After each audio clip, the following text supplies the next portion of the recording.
Hello again, everybody. So I thought today I would talk about one of my other hobbies for a change. Obviously motorcycles and vehicles are my main passion in life, but I do have other hobbies, and one of them is gaming. And in fact, relatively recently, about a year or so ago, I built my first gaming PC, because up until that point I'd always used consoles. And yeah, I just wanted to talk about how much it's changed since I was a kid, and how I think gaming these days is having a bit of a negative, well, actually having quite a lot of a negative effect on the younger generations. Because when I was a kid, I mean, when I was 11, I got my first games console, and it was a PS1. And you know, back then, gaming achievements were really just either completing the game or, you know, beating your mate at a game or whatever. But, you know, we didn't have the multitude of achievements that games these days have, because these days you can get achievements for literally everything. I mean, Christ, you can, you know, you get an achievement for collecting X amount of things in an area, or killing X number of people, or whatever. And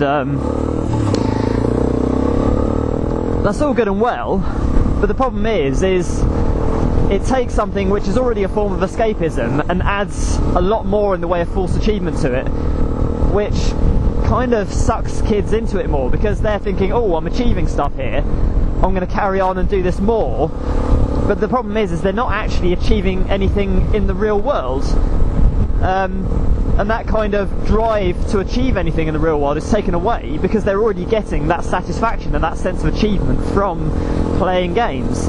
And it's a real worry, because, you know, what are these kids going to do when they grow up? Because they don't have the same drive that, you know, people that don't play games have.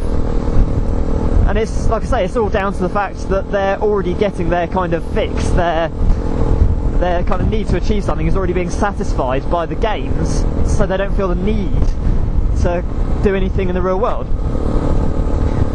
Which is a bit concerning, but I mean, it's not to say that I don't, you know, I've got anything against achievements in games as such, because, you know, it is quite fun. I mean, I must admit, at the minute I'm playing a fair bit of Fortnite Battle Royale. Wouldn't say I'm massively good at it. I mean, I quite regularly get into the last 3 or 4 people surviving in solo mode, but I've never actually won a game. And to be honest, I doubt I ever will, because there's a multitude of people on there that clearly dedicate a hell of a lot of time to playing this game. And you know, fair enough. I mean, you know, you put the time in, you put the practice in, that's absolutely fair enough. I personally haven't got the time. I just do it, have a bit of a laugh with it. But yeah, it is fun when you know, unlock a new costume, or you unlock a new level or whatever. But you have to, you know, you have to balance it with the real world. I mean, I consider myself very lucky, because I did grow up kind of halfway between things. I mean, I wouldn't consider myself a millennial as such. In fact, I'm not, because I was born in the late 80s, so I sort of grew up in the 90s, early 2000s, and as I say, I got my first console when I was 11, so before that I spent all my time outside, you know, playing around, making bows and arrows, that kind of thing. So I already had a sense of achievement of doing things outside of gaming, you know, before I got a games console. So by the time I got one, I just had, you know, I had fun with it. I did get a sense of achievement out of playing it, but at the same time I was aware of the sense of achievement of things in the real world as well. So I had a nice balance. By the time I sort of got to my teens, I had a nice balance between playing games and being outside, and you know, just generally doing things other than playing games. So in that sense, I consider myself quite lucky. I grew up with the best of both worlds. Whereas, as I say, these days, the kids, they're pretty much in front of a screen right from a very early age, and they don't really ever get away from it.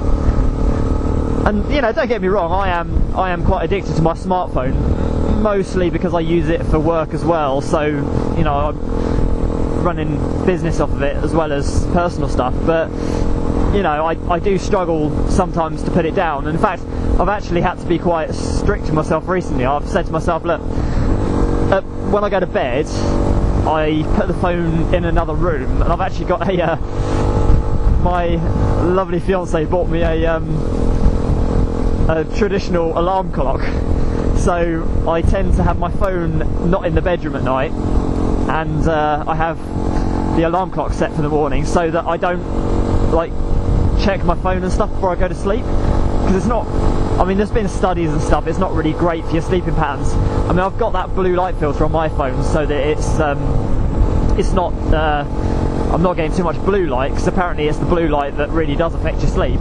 But I still think that staring at screens in general before you go to bed is bad. We tend actually to read before we go to sleep, and apparently that is one of the best things you can do if you struggle to kind of go straight to sleep when you go to bed. Apparently reading's really good, but like reading a proper book, not you know, not your Facebook page or whatever. So yeah, there you go. That's just my my thoughts and that on the current state of things with gaming and general being in front of screens.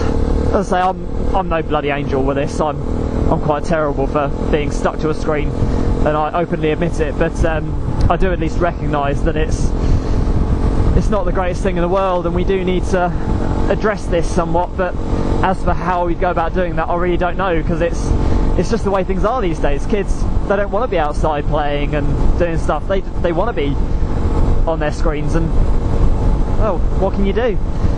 Well, there you go, guys. As always, if you do have any comments, leave them in the comment section below. If you did like the video, please do give it a like. If you haven't already, please do subscribe to the channel. Go check out my other videos, and for now, I will catch you guys again soon.